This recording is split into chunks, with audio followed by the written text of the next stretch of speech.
Dust hangs over Jericho Flats like a stubborn rumor. At high noon, the sky goes the color of a nickel, and the heat peels paint from signs that beg you to believe. Big Jake's Pond, We Buy Gold, Starlight Motel, Color TV, Espresso, Ammo, Tires. Half the town looks like it's waiting for a history museum. The other half looks like it was duct taped together last night by an optimist with a coupon book. A sun-faded billboard on the highway shoulder leans like it's got secrets. It says, "Welcome to Jericho Flats and a good place to behave." Someone spray-painted a smoking rabbit next to the slogan. A rough caricature with a hat and 2 pistols. The cigarette smoke curls up into the cloudless blue and becomes the sky itself.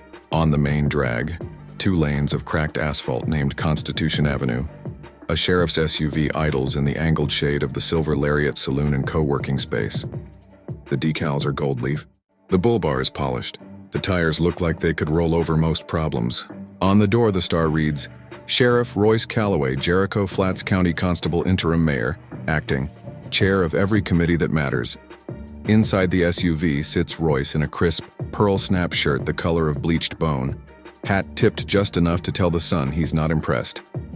He's young for a legend, old for a fool. His boots are custom cowhide stitched with gold thread, shine to a sunrise. He smirks at his reflection in the rear view and says to nobody, "Another beautiful day in a town that does exactly what I say." He steps out, adjusts his hat brim until it looks like a sermon, and crosses the street without checking for cars. Traffic in Jericho Flats stops when Sheriff Royce's boots touch road. That's one of the many laws. Some he wrote down. Others just exist because he decided they do. A golf cart painted olive drab creeps past with 3 retirees wearing Jericho Flats Shooting Club polos. One salutes. Royce salutes back, 2 fingers lazy as a cat. The Silver Lariat swings its saloon doors like a sleepy yawn. A neon cursive sign inside hums espresso, whiskey, Wi-Fi. A chalkboard menu promises cowpoke cold brew and sarsaparilla spritz. The room smells like coffee, gun oil, lemon cleanser, and ambition. Ceiling fans carve the heat into manageable slices. At the bar, Mabel June polishes a rocks glass with a dish towel that's seen things. Mabel has a lightning bolt streak of gray in her hair, and a look that says she'll serve you 3 truths before your first drink. She sees Royce and nods. "Your usual, Sheriff, or you fixin' to pretend you drink decaf in front of the city council again?" "Regular." Royce sets his hat down like a crown. "We don't convene till 6. Gives me time to commit 3 minor miracles before lunch." Mabel pulls a shot so dark. "It's practically an eclipse, you and your miracles. Heard one of them fell off a truck last night." Royce takes the shot, lets it sit on his tongue, weighs a decision no one else can feel. "The truck fell first, the miracle followed." Mabel smirks. "You're a poet when you're guilty." He's about to reply when the swing doors flap again. A dust devil of a man stumbles in, breathless, hat in his hands like he's about to baptize it. "Sheriff, it's him." The saloon clears 1 syllable's worth of quiet. Royce doesn't turn, not yet. He finishes the espresso, slides the cup back like he's dropping off paperwork.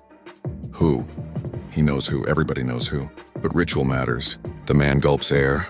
The rabbit. A glass clinks somewhere, soft as a nervous cough. From the far end of the bar, a pair of tourists, city types with matching sunburns, exchange delighted looks that manage to be both skeptical and hungry for a story. Mabel's towel pauses mid-polish. "Where?" "The First National and Western Savings," the man blurts. "He's there right now. And Sheriff, he's having a cigarette in the drive-through lane." Mabel quirks an eyebrow. "Courteous fella. Doesn't want to smoke indoors." Royce sets his hat back on like a decision closing. He turns to the mirror behind the bottles and sees himself framed by amber glass, neon haloed with caffeine. In the mirror, his eyes look calm. Not relaxed, calm like a pond deep enough to drown in if you pick the wrong step. "Time to go to church," he says. He strides out and the town shifts around him like scenery that knows its lines. A stray dog does a respectful skitter into an alley. A drone from the Jericho Gazette lifts off a lamppost to follow at a polite altitude. The paper has a standing arrangement to document the sheriff, for history and for carefully curated legend. As he climbs into the SUV, his phone buzzes with messages he doesn't need to read. City council reminders. Water authority warnings. Chamber of Commerce invitations that arrive with a suggested donation. He swipes them away, flicks on the lights, and rolls.